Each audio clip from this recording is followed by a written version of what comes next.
The powers entrusted to Ramokgopa are in line with the Electricity Regulation Act. They were previously entrusted to Mineral Resources and Energy Minister Kgosientsho.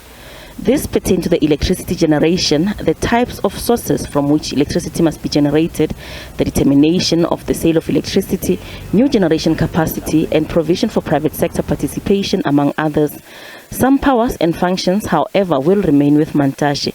Ramokgopa was appointed to oversee all aspects of the electricity crisis response, including the work of the National Energy Crisis Committee. President Ramaphosa has transferred to the Minister of Electricity all powers and functions contained in Section 34(1) of the Electricity Regulation Act, which were previously entrusted to the Minister of Mineral Resources and Energy. The President has also transferred to the Minister of Electricity relevant powers and functions set out in Section 34(2) of the Electricity Regulation Act. Section 34 of the Act deals with new generation capacity.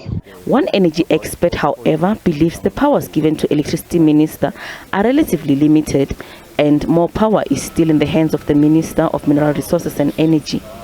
In terms of the responsibility, the long-term planning of electricity in the country remains with the Department of Mineral Resources and Energy. And the determination of how that will be done still remains with the Department of Mineral Resources and Energy.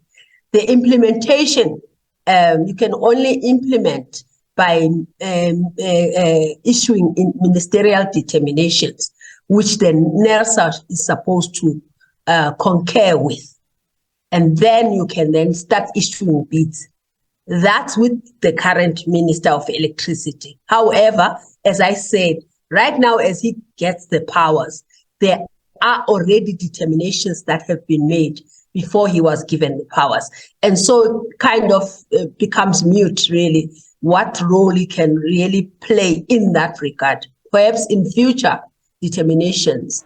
This comes as the country is placed on stage 3 and 5 of the rolling blackouts during the weekend, with threats of possible higher stages during the coming winter months. Kgosientsho, SABC News, Johannesburg.